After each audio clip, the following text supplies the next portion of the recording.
Good morning, everyone. Welcome back. We're heading up to the field. It's the 12th of July. It's about 8 o'clock in the morning. The winds are supposed to be out of the south-southwest at 5 to 10. So I looked at the aviation forecast, and they're saying about 8 miles an hour by noon, and it's probably going to be about 11 o'clock in the morning when I get to Taylorcraft up. So I do have the Piper Cubs, you can see. Piper Cub, I got in the car this time. I had to move a lot of stuff around, and it's not the easiest thing for one person to do, to get both of those big planes in the back of the van. So let's go for it. Okay.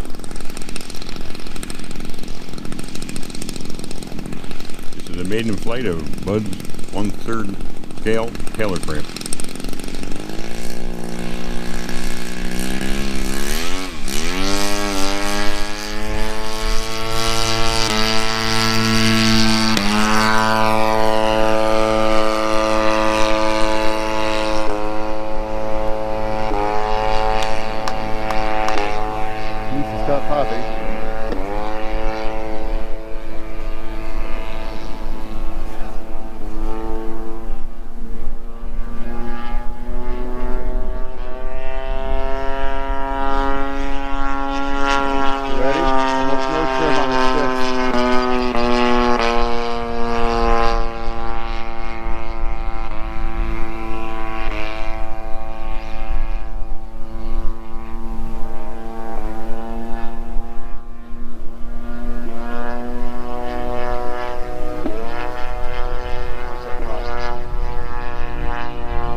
Oh, that's pretty, but dude, we're gonna take it. Yeah. Oh, that wind started pushing that tail around. Yeah, but you know what? That wind is the savior. I was trying to throw a little bit of opposite rudder, and it was still pushing that tail around. Beautiful. Nice. Oh, and that come down so nice. It went off again. I don't care. Yeah. Trim was, or not a whole lot. I had to go like just a couple aileron, nothing on the. No, but as far as when you throttle back, oh, it's all right. Fine. Yeah. No, I kept the nose down, just that way, just at idle. It was coming in hot, but that was fine. That was awesome. It might not have turned off. It might still be on. No, it's still recording. When did you turn it down? Did you show the landing or no? Yeah. Okay. Okay, good. No, see, it's kind of hard to see, but the little light's still flashing, which means it's still recording. I think I got everything there. Because you said just keep recording it. Got the landing and everything. I hope. All right, for all those of you watching, hopefully you saw the landing. We're dealing with a 10+ mile an hour crosswind, so it was trying to spin the plane. Plane flew great, just like the Piper Cub. So I'm giving this one a thumbs up. It's on the ground in one piece and it's still running. So hopefully many more flights to come. All right, everyone, welcome back to my little empire of dirt. I think it's going to be forever known as my little empire of dirt. I gotta clean this place up. This place is wiped out. We got a year and 7 months of mess down here I gotta pick up. So anyway, everything went very well with that flight. As you noticed by the landing, it was a nasty little crosswind, and even for a 35-pound plane, it just kind of moved that plane around the way it danced from one wheel to the other. And the amount of throw that I had on it, because I've seen some pictures that were taken by Greg, that you can see I had rudder dialed into that just to try to fight that, and it didn't really matter because it was going to happen.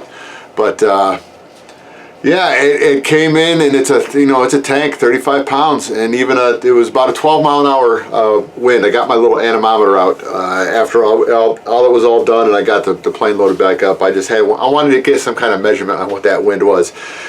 It was about what they said the wind was going to be. They said it was going to be about 11 miles an hour, and that was at 1 o'clock. But it wasn't supposed to be coming out of the west like that. That was more of a west-southwest or a west-west-southwest than a south-southwest. But regardless, it ended up being a good day. I got probably with the Piper Cub. I had video problems with the Hero because I'm new to using that one. I've got you guys back on the old Canon, my tried and true Canon.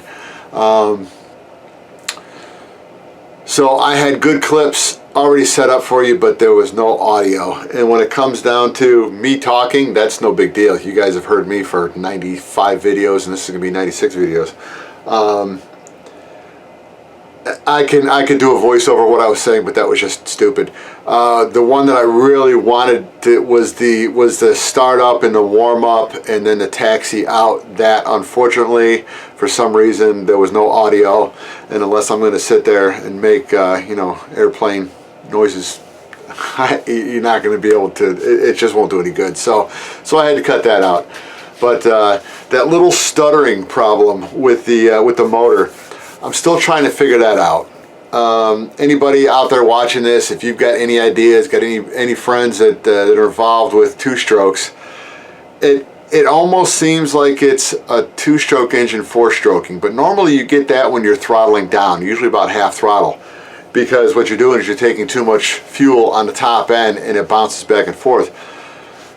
Couple friends and it brought it up, and it's possible because the ones when you heard them, it's a sharp little snap sound that doesn't sound like a two-stroke engine four-stroking. It sounds like a little backfire, and we're wondering if it's possibly with the muffler, because it's running a little bit on the fat side.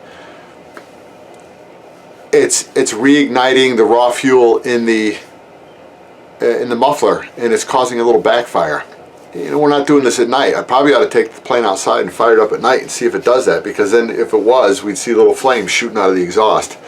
So I got to work on that.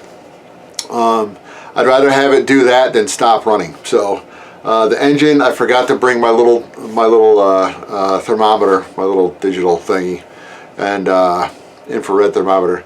Forgot to bring that with me today too. I was such a rush to get up there this morning with getting the planes loaded in. I forgot a bunch of stuff. Even forgot my wallet.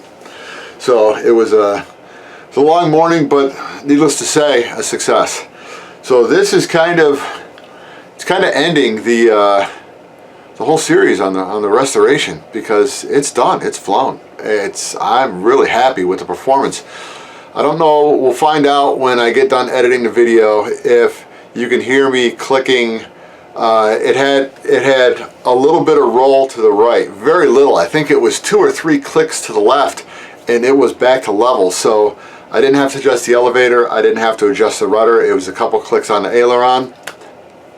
That just goes to show you that, you know, I may not be the best builder in the world, because I'm certainly not.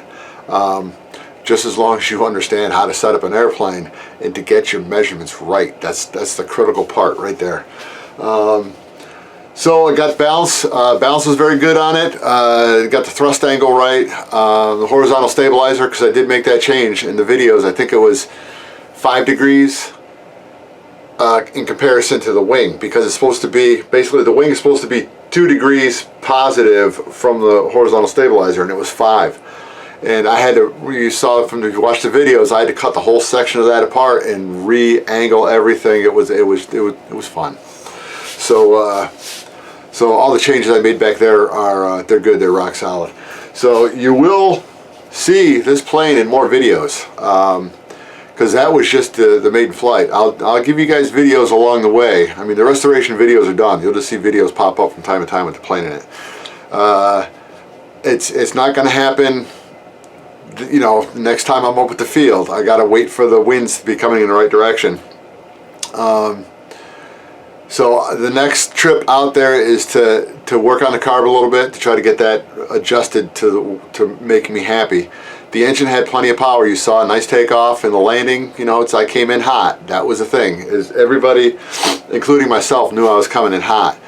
But the plane slowed down very nicely. I mean, it was just, I was kind of amazed it slowed down that fast. I thought I was going to end up at the top of the hill, but I came up, you know, a good 100 feet or more short of the top of the hill. So I know that the plane, when it comes in, it doesn't have to come in that fast. It's going to come in at pretty close to the same speed as the Cub. So, but what I want to do is I want to go out and I want to do an aerobatic run-up. I want to see how well it's going to climb. So, you know, I'll start off with the typical straight vertical climb, hammerhead stall, drop it down just to see what it wants to do on that prop. And then after that, you know, typical loops, rolls, all the fun stuff. Because if it's got enough oomph to haul another, you know, couple pounds of weight, it's getting a smoke pump put in it. So, so that will work out very nicely. So like I said, I'll bring you back for those videos, and then I will soon, probably, you know, in a week or two, I might take a week off. So in about a week or two, I'm going to bring up some of the projects I do need to finish or I need to start. I've got one that I pretty much know I'm working out through the winter time, and that's going to be the Tiger Moth, the biplane. But I got a couple here that I can work on that won't be too bad. So I'll let you guys know in that video, and go ahead and send me back any feedback on which ones you guys like to see, and I can let you know, whatever it is, the 90 subscribers, let you guys make the choice. So anyway, just to kind of finish this series out, I want to say thanks to everybody that that helped out on this. So if I'm looking down like I'm reading something, that's because I'm reading something. Yeah, because it's for everything that these guys have done to help out, and some of them never came down, never laid hand on the project down here in the shop, but nonetheless they helped. They helped immensely too. First and foremost, Gino Santi up at Taylorcraft Aviation. So you guys that watching this with real airplanes, call Gino. It's Taylorcraft Aviation up in Genoa City, Wisconsin. If you're looking for RC products, fasteners, I'm gonna mess this up, so I'm gonna keep my mouth shut on this one. He does have a different division of Taylorcraft Aviation. If you just go to Taylorcraft Aviation, you can see a little link on it for RC products, for fasteners. That's the one you want to go to. So so Gino, thanks, man. Next one down the line would be Larry DeRubo. Larry, good friend of mine, my kind of pseudo stepdad, and he knows it. Little side story. Anyway, Larry, he was the one that donated all the fabric to the plane, and I know there was some other stuff too. But Larry, you know, I thank you very much for the fabric. That saved me a lot of money. And that was the whole thing at this project, was about trying to get the job done on kind of a low-end budget, and I did pretty darn good on that. So, so Larry, thank you very much. Paul Urquhart. Paul was down here probably more often than not, but he's been a friend for probably 15-ish years. And he's one of those people that just as long as you don't piss him off, he'll always be there to help you out. If you need help, all you got to do is ask. So so Paul was down here a lot, and he helped out with a lot. He got me a lot of material he brought down, and I didn't even ask for it. He just showed up with it. So he did that, and then he was also the person that when I was looking for the prop hub, he took the drawings up to his neighbor Tom, got me the prop hub. So Paul, I thank you very much. Johnny Kappa, Mr. Kappa, the guy that never wanted to be seen on video. And I always tried to sneak it in there, but could never do it. So Johnny, once again, he came down, he helped a lot, and it wasn't so much towards the end of the project, it was in the beginning of the project where I had to tear a lot of things apart, because he was in construction, he understands structure. So he brought down the tools. And that was the reason why I was able to get so many levels. And of course I make my own squares, but he brought down some other stuff for me too, so I can try to figure out how to get a good line on the plane to indicate, because we never knew which place was square on the plane. There was nowhere to really indicate from except from the center all the way down the center of the fuselage, and then just go off at 90 degrees from that center line. And that's how I had to do a lot of the measurements just from that. So there were many points where it was done, but we really had to use that center line just for reference, and that helped out real much. So Johnny, I thank you very much, and don't worry, I'm done with this plane. It's time to go play on the pond. Got to get the float planes out. And then Greg Camus, who has helped with machine work. Anytime I needed something done, he's a really good machinist. He does a lot of stuff privately, a lot of design and development for outside corporations, and he's got regular good old-fashioned machines, and he's also got a CNC. So he was the one that made the little tubes that slid inside of the carbon fiber tubes for the wing. Let's call them wing locators, because it just you know which one I'm talking about. It's the rod. So anyway, he did that. He did a bunch of other little stuff too. Plus, in this video, at the end of this video, he's the guy that took the pictures of the takeoff and the landing, and they came out very nicely. So, and then last but not least, I'm sure I'm forgetting somebody, but I'd like to put down a big thanks for Mike Grillo and his crew at Road Ridge Design up in Spring Grove, Illinois, for getting the decals done, because I mean, they look good because they took their time to do it right. So once again, Mike at I'm going to screw it up. Mike at Road Rage Design up in Spring Grove, Illinois. You guys need any kind of decals, logos, and wraps on your company vehicles, your personal vehicles, your boats, give them a call. And I think that's really about it. If I've got anything else to say, I'll probably just edit it out of the video anyway. So once again, for everybody that's watched this, just stay tuned for the next project, and you'll hear from me probably within the next couple weeks. Later.